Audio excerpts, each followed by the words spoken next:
नमस्कार दोस्तों, आप देख रहे हैं टीचर न्यूज अनफिल्टर्ड। दोस्तों, आज के इस वीडियो में हम शिक्षा सेवक और तालीमी मरकज की जो महत्वपूर्ण बैठक हुई है मुजफ्फरपुर में, उसके बारे में बात करेंगे।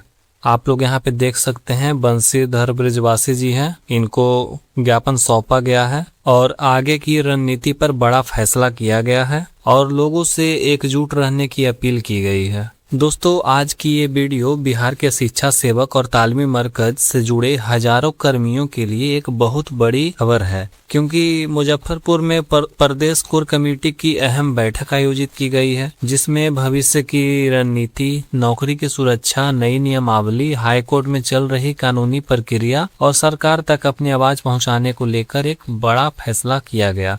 दोस्तों, बैठक के दौरान प्रतिनिधि मंडल ने एमएलसी बंशीधर ब्रिजवासी को ज्ञापन सौंपकर अपनी प्रमुख मांगों से अवगत कराया। वहीं प्रदेश कोर कमेटी के नेताओं ने शिक्षा सेवकों से एकजुट रहने, संगठन को मजबूत करने और आने वाले समय की कानूनी एवं संगठनात्मक लड़ाई लड़ने के लिए तैयार रहने की अपील की। आखिर इस बैठक में क्या फैसले लिए गए, हाई कोर्ट की सुनवाई और नई नियमावली को लेकर क्या रणनीति बनी और शिक्षा सेवकों से क्यों कहा गया कि अब एकजुटता ही सबसे बड़ी ताकत है, इस वीडियो में हम आपको पूरी जानकारी सरल भाषा में तथ्यों के साथ बिना किसी भ्रम के बताएंगे। यानी कि जो भी मीटिंग में हुआ है वो पूरा डिटेल के साथ आपको बताऊंगा। आपको कहीं और जाने की जरूरत नहीं पड़ेगी, आपके लिए एक कंप्लीट इन्फॉर्मेशन यहीं मिल जाएगा। तो वीडियो को अंत तक जरूर देखिए, क्योंकि बीच बीच में हम आपको महत्वपूर्ण बातें भी बताएंगे जो हर शिक्षा सेवक और तालीमी मरकज कर्मी के लिए जानना बेहद जरूरी है। तो चलिए बिना किसी देर के शुरू करते हैं आज की सबसे बड़ी अपडेट। लेकिन उससे पहले दोस्तों, आपसे एक रिक्वेस्ट है कि आप वीडियो को लाइक कर दीजिए और अपने जितने भी ग्रुप हैं उनमें शेयर कर दीजिए और चैनल को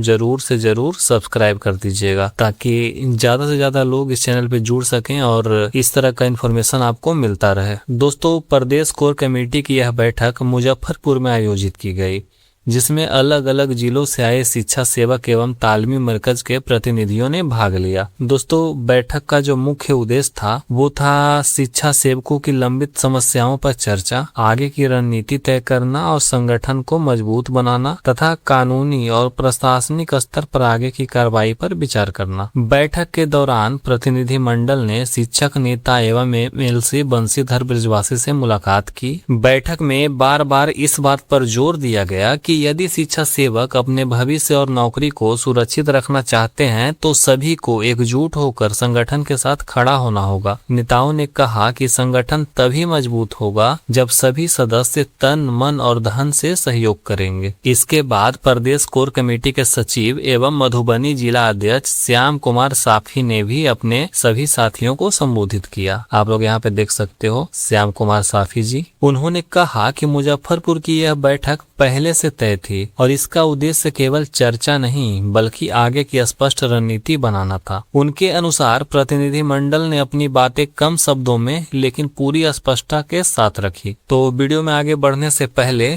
इन्होंने क्या कहा उस वीडियो को हम लोग देख लेते हैं। जिला से आए हुए हमारे साथीगण हैं, मुजफ्फरपुर जिला के सभी साथीगण सबों को मैं हार्दिक अभिनंदन और स्वागत करता हूँ।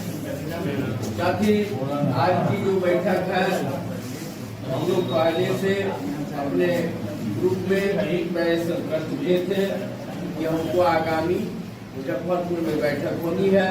बैठक का मुख्य उद्देश्य सभी लोग यहाँ पर आए ही ब्रजवासी से मिले हैं और सारी बातों को कम शब्दों में हम लोगों ने टू द पॉइंट रखने का काम किया और आगामी जो रणनीति है उसमें जो हमारे कोर कमेटी के जो भी हमारे सम्मानित अभिभावक हैं, सदस्य हैं, उनसे आज भी विनती है कि अब मात्र दो ही बिंदुओं पर हम सबों को काम करने की आवश्यकता है।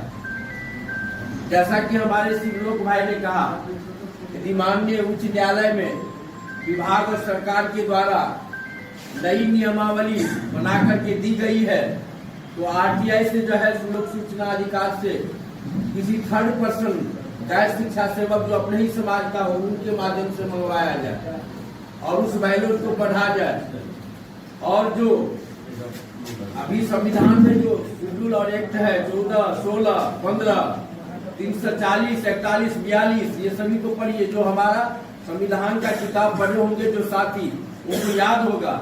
अब सुनी बात हम लोग नहीं करते हैं, हम लोग टू द पॉइंट बात करते हैं। यदि उसमें ड्रॉबैक है तब ना आपको कोई महाधिवक्ता है, न्यायालय की अवमानना हम सबों से माने बाहर की बात नहीं है, आपको मानना पड़ेगा। और उसी न्यायालय में सभी तरह की बातें होती है, जैसा कि हमारे सुजीत सर बोले हैं कि हम लोग इधर उधर वाले को दे देते हैं 1000 का 1000, लेकिन यहाँ जब देते हैं तो 113 बार ग्रुप में लिखते हैं कि इतना दिए। एक बात जान लीजिए, आज जो भी कोर कमेटी है, आज के बाद अगर अर्थ की व्यवस्था नहीं होगी तो 1 इंच भी आपका काम नहीं होगा। मैं आपको मैंने चैलेंज करता हूँ, माननीय उच्च न्यायालय जाइएगा, माननीय उच्च न्यायालय जाइएगा और इंटरवेनर बनिएगा तो वहां भी ये लक्ष्मीकांत प्यारेलाल की आवश्यकता है। यदि आप पटना में हमारे जो मसीहा है, मानस पिता है श्री नीतीश कुमार जी, जिन्होंने हम लोग का सृजन किया है, उनके पास अगर हम हमारे बायोलॉजी में अगर कोई कमी है, ड्रॉबैक्स है, डिमेरिट्स है, तो वही शख्स है इस बिहार के अंदर में न्यायालय के अलावा जो आमूल चूल परिवर्तन करके के आपका जो भविष्य सुधर जाए, आपका बाल बच्चा कैसे अच्छा रहे, जो भी आपकी उम्र सीमा है, जो भी हमारी मांग रही है आज भी ब्रजवासी सर के पास यदि करना है तो वहां भी आपको अपनी बात को प्रमुखता से रखना होगा। और उनके अलावा न तो आपको अपने समाज के लोग जो मंत्री विधायक बने हुए हैं और किसी में दम नहीं है कि आपका कल्याण कर दे, क्योंकि जिसने बनाया है वही आपको अभी तक सजाते हुए आ रहे हैं, संवारते हुए आ रहे हैं। और उनके कान में अगर जिस दिन चला गया तो आपको बाल बाका नहीं होगा, ये मेरा कहना है। और आप लोग गठरी बांध करके पूरा फोकस आपको माननीय पूर्व मुख्यमंत्री श्री नीतीश कुमार जी पर और दूसरी तरफ हमारा न्यायालय पर होना चाहिए, जहां पर हमको इंटरवेनर बनने की आवश्यकता है। इन्हीं शब्दों के साथ हम अपनी वाणी को विराम देते हैं। दोस्तों, अभी आपने सुना, उन्होंने संबोधन में कहा कि अब संगठन को 2 प्रमुख बिंदुओं पर फोकस करना चाहिए। पहला, यदि सरकार या विभाग द्वारा नई नियमावली बनाई गई है तो उसकी प्रमाणित प्रति यानी कि जो उसका ओरिजिनल फोटोकॉपी है, जो सूचना के अधिकार यानी RTI के माध्यम से प्राप्त की जाए। दूसरा, यदि नियमावली में किसी प्रकार की कानूनी कमी या विरोधाभास दिखाई देता है तो उसे न्यायालय में उचित तरीके से उठाया जाए। बैठक में वक्ताओं ने संविधान के कई अनुच्छेदों का भी उल्लेख किया। उन्होंने कहा कि किसी भी कानूनी लड़ाई में केवल सुनी सुनाई बातों पर नहीं बल्कि संविधान और कानून के आधार पर आगे बढ़ना चाहिए। साथ ही यह भी कहा कि न्यायालय का सम्मान करते हुए सभी कानूनी प्रक्रियाओं का पालन किया जाना चाहिए। दोस्तों, बैठक के दौरान संगठन को आर्थिक रूप से मजबूत बनाने की भी अपील की गई। वक्ताओं ने कहा कि यदि बड़ी कानूनी लड़ाई लड़नी है, हाई कोर्ट में हस्तक्षेप करना है, संगठनात्मक गतिविधियां चलानी है तो आर्थिक संसाधनों की भी आवश्यकता होगी। उन्होंने कहा कि बिना संसाधनों के आंदोलन को आगे बढ़ाना कठिन होगा। बैठक में यह भी कहा गया कि यदि आवश्यकता पड़ी तो संगठन माननीय हाई कोर्ट में इंटरवेनर बनने की भी दिशा में प्रयास करेगा। हालांकि यह संगठन की रणनीति के रूप में प्रस्तुत किया गया और इसकी आगे की कानूनी प्रक्रिया समय के अनुसार तय होगी। वक्ताओं ने अपने संबोधन में कहा कि शिक्षा सेवकों के विभिन्न मांगों के समाधान के लिए सरकार के स्तर पर भी पहल होनी चाहिए। उन्होंने अपने विचार व्यक्त करते हुए कहा कि यदि सरकार चाहे तो नियमों में आवश्यक बदलाव कर शिक्षा सेवकों के भविष्य को अधिक सुरक्षित बनाया जा सकता है।